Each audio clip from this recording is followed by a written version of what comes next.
Assalamualaikum warahmatullahi wabarakatuh. Perkenalkan, nama saya Revi Aulia Kayatiningsi. Saya dari semester 6 reguler.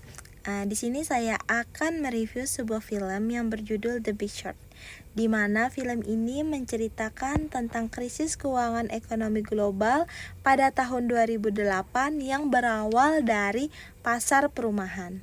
Nah, kenapa jadi pasar perumahan? Karena pada saat itu bank-bank memberikan pinjaman perumahan kepada masyarakat, dan ternyata masyarakat tersebut yang diberikan pinjaman tidak mampu membayar cicilan kepada bank tersebut. Nah, kalau misalnya dalam film tersebut, hal itu dinamakan subprime mortgage, yaitu pinjaman perumahan beresiko tinggi.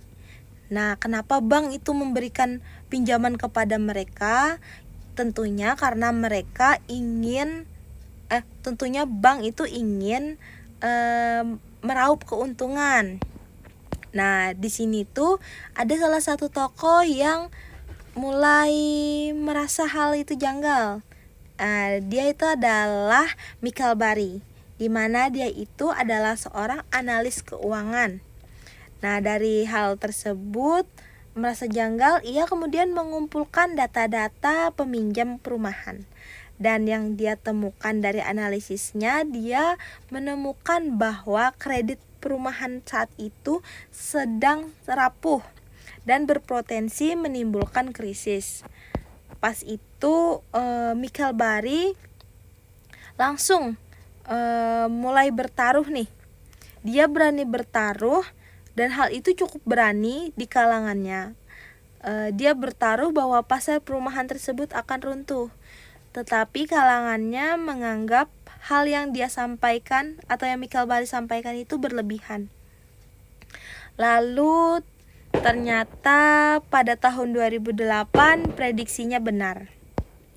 Karena banyak masyarakat atau nasabah yang mulai gagal membayar kredit rumah mereka.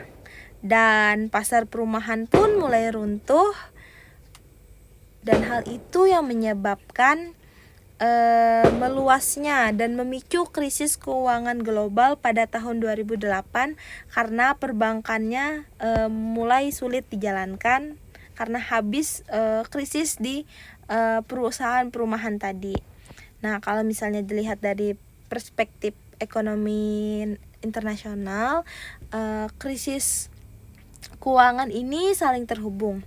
Artinya, jika terjadi suatu masalah keuangan di suatu negara, dampaknya bukan hanya di negara itu aja, tetapi ke negara lain, atau efeknya mengglobal. Nah, di film ini memberikan pelajaran kalau misalnya di sistem ekonomi modern itu seringkali banyak praktik yang kurang transparan dan fokus untuk mengambil keuntungan pribadi, yang tentunya menimbulkan resiko jangka panjang dan besar untuk sistem keuangan. Jadi menurut saya The Big Short ini bukan cuma sekedar membahas tentang investasi atau pasar keuangan aja, tapi juga menggambarkan gimana kalau misalnya di suatu negara tersebut terjadi krisis keuangan, itu dampaknya juga dirasakan oleh seluruh dunia. Apalagi negara yang terjadi krisis keuangan tersebut adalah negara dengan nilai mata uang tertinggi. Sekian review dari saya, terima kasih.